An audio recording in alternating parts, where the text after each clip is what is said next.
Future time. Future teacher. Bam bam bleep blop borp borp. Hey, how we doing, guys? We are back for day 3 talking about India's geography. We're taking a different route to geography than maybe some of you are used to. We're doing less maps and we're gonna learn kind of about what it's like to be in India, because that's what this is about, isn't it? It's about exploring the world from your digital classroom.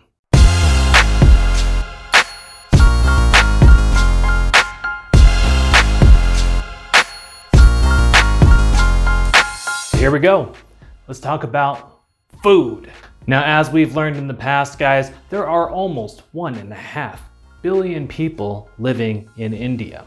And that's a lot of mouths to feed. We also learned that about 65% of people living in India work in agriculture for their job. One reason for that is, well, we'll talk about the caste system next week.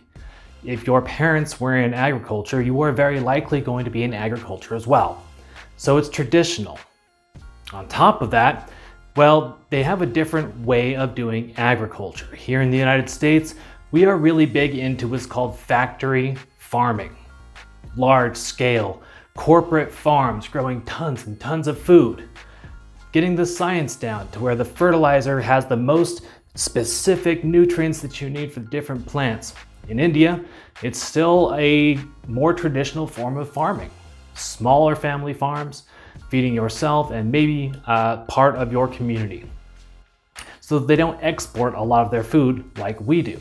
They grow what they eat in their communities. Of course, you're gonna find some exceptions to the rule, but for the most part, this is how life is lived in the Ganges River Basin. And for reasons that we will explore a little bit later, vegetarianism is very, very popular in India. I don't know the numbers for the amount of people who are vegetarian, but it's a lot more than here in the United States of America. Once we learn about reincarnation and Hinduism and this concept of samsara, you'll understand a little bit why they may hesitate to eat meat, especially beef. Not a whole lot of hamburgers going on in India. So what do they eat? Well, in India, rice is king. Most parts of Asia, major and minor, China, Japan, all this whole subcontinent area, they rely on rice for most of their calories. That's because it's easier to grow in that climate. Remember that monsoon season creates very wet conditions. What grows especially well in wet conditions? Yeah, you have to have that for rice. If you've ever seen a rice paddy like this one, it's basically a giant swamp. So that might explain why we don't have a lot of rice paddies here in Idaho. We grow potatoes because we're technically a desert. It would be very, very difficult and incredibly wasteful and pointless for us to grow rice, but it makes a lot of sense in places like India. So they eat a lot of it. They also eat a lot of lentils. Boop, that's what those are. They're okay. They're kind of like a cross between a grain and a bean. I think they're technically a bean, a legume. They're okay if you prepare them well. You kind of have to spice them up a little bit. Rice, pretty good by itself. Lentils, you gotta pretty them up if they're gonna be tasty. Of course, they grow a lot of wheat. As we've learned, every civilization, I can't think of one, maybe ancient Mayans. They would have eaten more corn than wheat. But most civilizations in the ancient world, Egypt, China, Europe, Mesopotamia, they all relied on wheat or something like wheat for their diets. So of course, in India, they grow a lot of that as well. One thing that they grew that other people did not grow, for whatever reason, cotton only grew on the Indian subcontinent. That means that in India, the people who lived there were the only people who could cultivate and use cotton. And they learned early on how to take cotton and turn it into cloth. We call this textiles. This stuff right here, mostly cotton. Most of your clothes, probably at least majority cotton. And if you think about it, if we didn't have cotton to wear, what would we be wearing? Like animal skins or, I don't know, corn husk clothing. I guess I'm trying to say, this put them in a good position when it comes to trading. No one else had cotton. They had it. Other people wanted cotton. We love cotton. It's the fabric of our lives, as a commercial from my childhood said. And so India became very wealthy early on, number one, because of their incredible growing seasons, lots of food. But number two, they had this natural advantage of having cotton when no one else did. Now, another thing that grows really well in India is spices. They have some spices in India that really don't grow anywhere else. A lot of these spices that we will use in this dish that I'll teach you how to cook coming up only really come from India. So tomorrow we'll learn a little bit about the history of how these spices didn't always work out in India's favor. If you know anything about the history of the subcontinent, you understand what I'm going for. We'll learn about how those spices got the attention of an empire half a world away and changed India's history forever. But for right now, let's just do something different. I'm gonna show you guys how to cook. I mean, you have some time, maybe you talk to your parents and you get together, pick up a few relatively inexpensive ingredients, get their permission, be safe. I'm gonna teach you how to make some curry. Here we go, cooking with Plotho.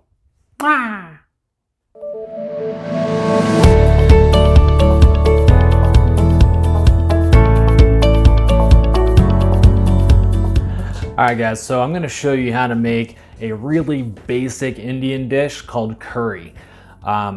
You can get really complicated with this, you can add stuff to it, you can take stuff away from it.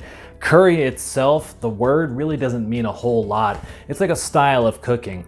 So don't think that these are like hard and set rules that you have to follow. But there are a couple of ingredients that you're going to need. So let me show you a few things. First thing you're going to need is either coconut milk. You can use heavy cream. A lot of Indian food places use heavy cream. I'm trying to cut down on calories. I'm not a huge fan of dairy, so I'm gonna stick with coconut milk. You'll need some kind of canned tomato stuff. This is, again, personal preference. I like to have some tomato flavor in my curry, so I'm gonna add that in there. Then you're gonna need your spices. Now, you could go really all out with some spices here. You don't have to. In fact, if you want to go to the store, pick up one of these, go for it. This is red curry paste. It's just a little bit spicier, has a little bit more chili pepper in it. This is like a Thai curry. Whoop. If you're not really into spicy, don't get the red stuff. You could go and pick up some curry powder. But again, curry powder doesn't really mean anything. It's a mixture of different spices. So for me, I like to make my own curry powder, and here's what I'm gonna include in it. All right, so for me, curry's gotta have a few things. It's gotta have this stuff, the star of the show, turmeric. I love me some turmeric. It has a very specific flavor. If you've never had it, it tastes like turmeric, I don't know. I gotta have a little bit of ground mustard. That is not the stuff you're gonna put on your hot dog. That is a mustard seed that's been ground. It is delicious. I have a little bit of cloves. A little bit goes a long way. Don't use too many cloves. This is cumin. Cumin is the stuff that makes tacos taste like tacos. It's got kind of a smoky, delicious, earthy flavor. I'm gonna use some cayenne pepper, which is a little bit cross in cultures. It's more of a Hispanic twist on it, but I like the flavor of cayenne, so I'm gonna use that. Garlic powder. I'm also gonna be using regular minced garlic because I love garlic. You can use red pepper flakes. I'll probably just throw those on the top to make it look pretty and a little bit spicier. And then we've got the two staples of all seasonings. Fresh cracked black pepper and your average everyday kosher sea salt. couple of other things that you could include in your curry if you want. Garbanzo beans. This is a way of adding some like filling food and some protein. I'm not going to use this today because my wife can't eat them. She has a weird digestive system, so we're going to throw those away. All right, here is the centerpiece of my curry today. I'm going to make a vegetarian curry. Now you don't have to. You can make curry out of anything. I'm a big fan of curry made with chicken, a big fan of curry made with paneer, which is like a hard, dry Indian cheese. Kind of has a feta flavor to it, kind of. I'm gonna make vegetarian today because I'm feeling like that's what I want to eat. And I like to eat vegetarian from time to time. I'm not a vegetarian, I'm not saying you should be, but we as Americans, we can do with a little bit less meat in our diet. It's healthier, has lower calories, and it's better for the planet Earth. In fact, the number one contributor to greenhouse gases in the world is, remember? That's right, cow farts. Animal agriculture. So we can do a little bit, meatless Mondays, having one vegetarian meal every week will go a long way toward reducing our guts, our waste, and these greenhouse gases. So I'm gonna go vegetarian today. So I'm gonna have some mushrooms in there for a little bit of texture and protein. I'm gonna have broccoli because I love broccoli. We're gonna have some peppers in there. We're gonna have some celery root, some onions. We got some carrots hiding in there, all good stuff. And it's gonna be super delicious. So the first thing I'm gonna do is I'm gonna roast up these vegetables, and I will show you how to do that right now. All right, so I've got freshly washed hands, very important. Make sure you're washing your hands, everybody. Lovely, okay. First thing I'm gonna do, I'm gonna take my veggies, I'm gonna put them into a bowl.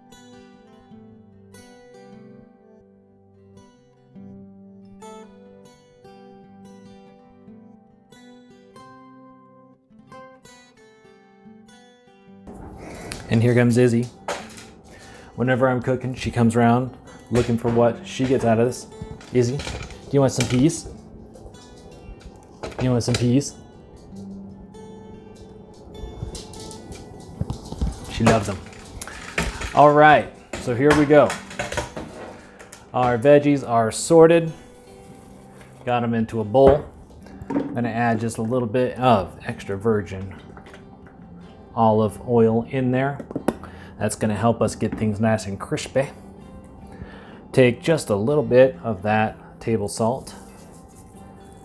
You should season everything when you're cooking, but keep that in mind, you don't want to over salt. You can always add salt later. You can't take salt out of something after it's cooked. So we got some black pepper. Good to go. I'm gonna give that a little stir. Shake it, shake it, shake it, shake it, shake it, shake it like a Polaroid picture. There we go. All right. Now this is gonna go onto just a normal sheet pan. Oh, baby. All right. Now the goal here is we are not going to cook these all the way through. We're gonna do what's called par cooking.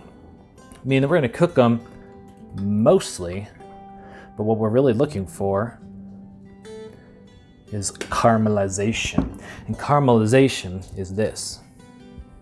In this lovely piece of broccoli, along these little puffy bits here, there are sugars that we wanna like crisp. And they're gonna get brown and black and taste delicious.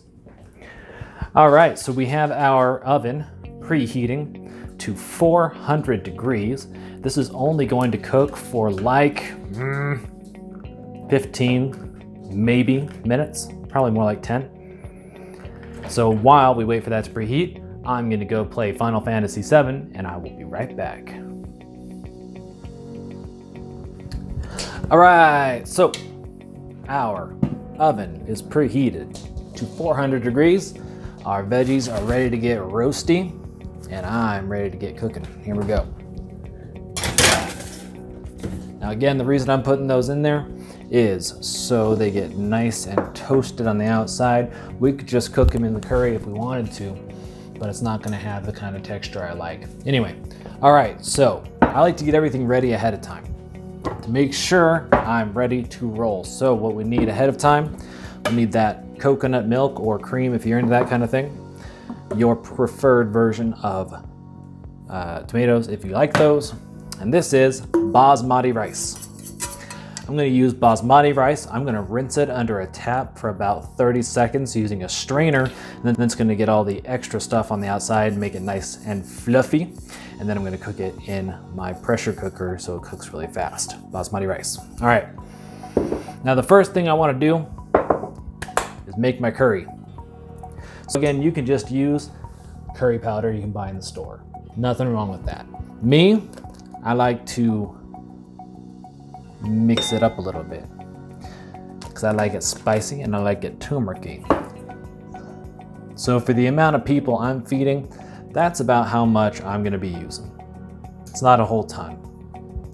I'm gonna add in some turmeric. Now the reason I like turmeric so much is it has anti-inflammatory properties, which means it's good for your belly and it's good for your health. Don't ever buy turmeric pills from the internet, you're being scammed. A little bit of that cayenne powder for that spiciness. Now be careful with this. If you don't like spicy food, don't add that much cayenne. I'm gonna add some garlic powder.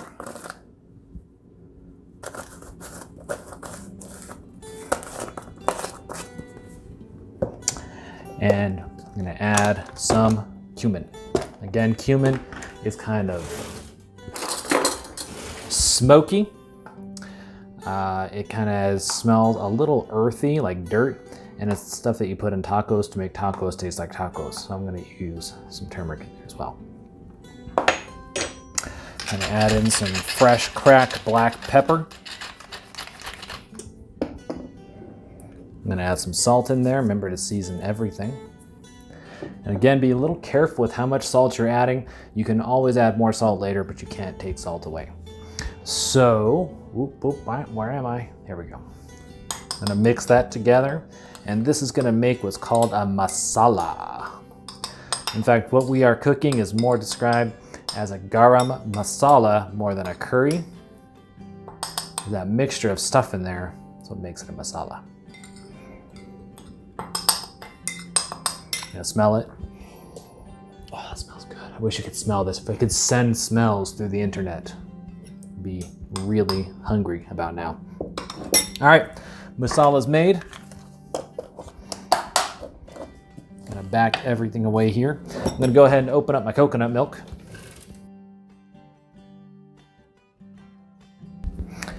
Coconut milk can become separated. It's a little bit separated now, so all I need to do is grab a spoon, mix it up a little bit, carefully so you don't make a mess, so you don't have to clean it up later. And now, it's all soupy, ready to use. I'm gonna open up my tomatoes.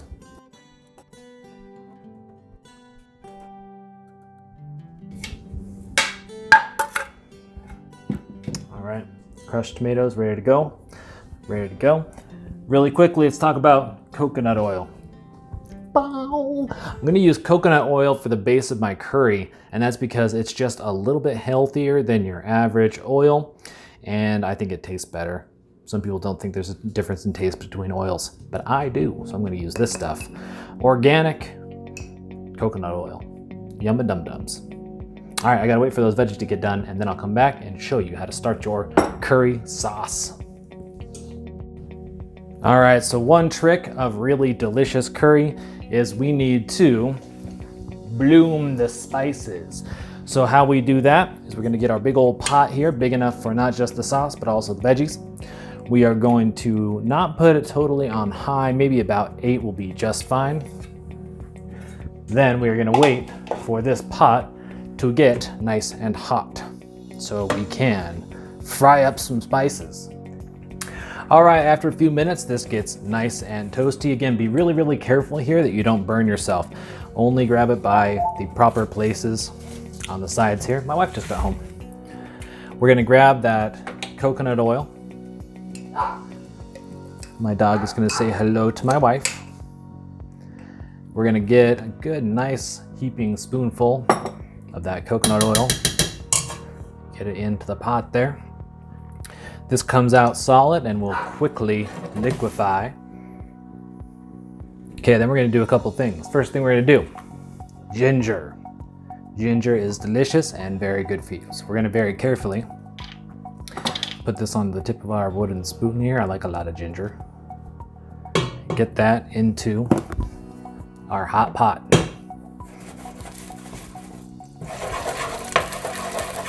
You're looking for that sizzling sound. Once you get that sizzling sound, we're gonna take the rest of our spices and get them into the pot.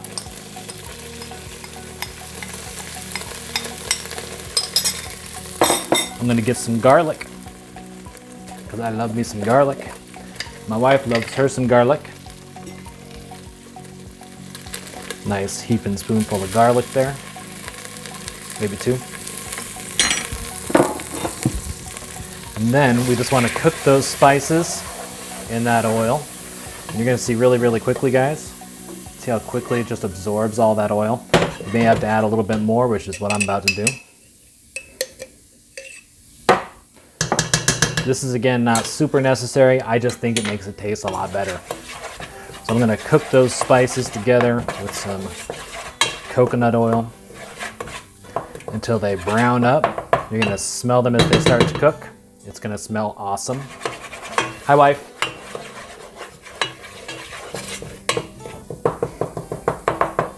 You don't wanna have it cooked for too long or else it'll burn. So just wait till it gets a little bit light brown, like so.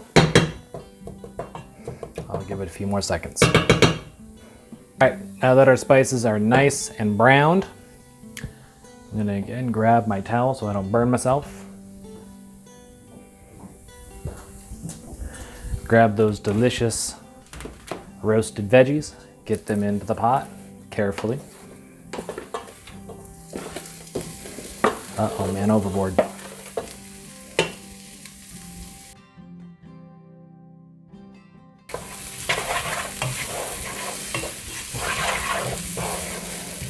Right now you're gonna get the smell of that ginger. You're gonna get all those spices flying in the air. It's gonna start making you hungry.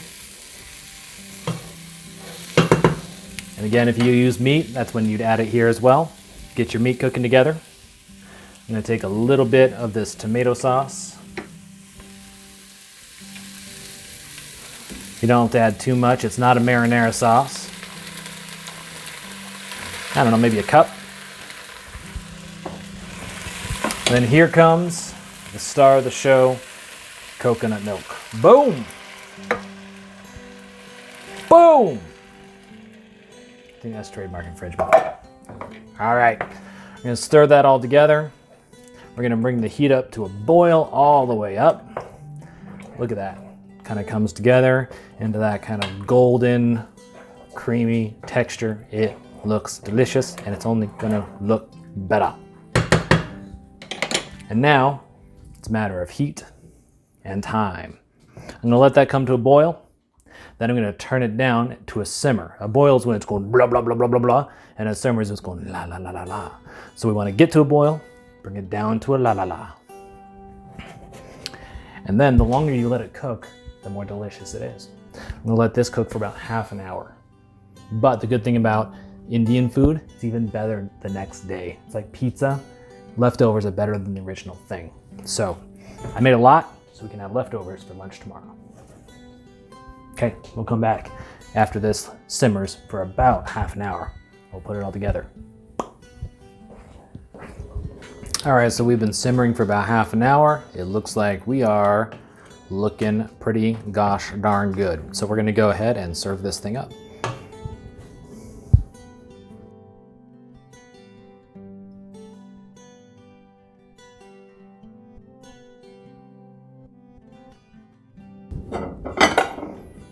All right, we're going to grab some of that awesome basmati rice, out of our rice cooker.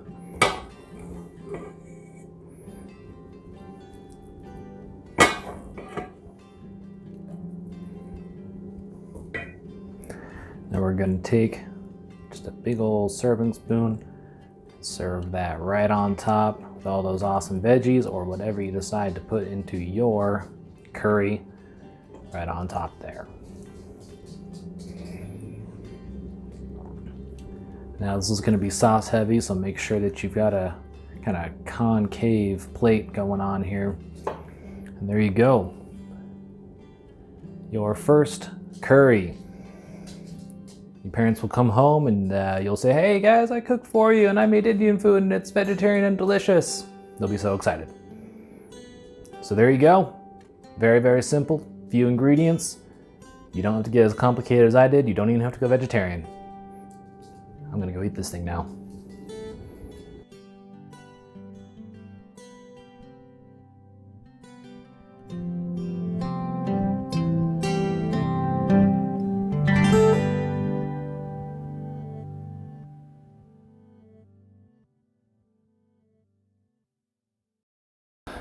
All right, so some of you may be stressing out to a degree about our test on Friday. Honestly, don't.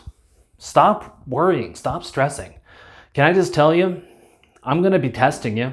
I wanna hear your feedback. I wanna give feedback to you. I wanna make sure that we're learning something valuable and useful for you, but stop worrying about grades right now. Let's just take this opportunity to do education a different way.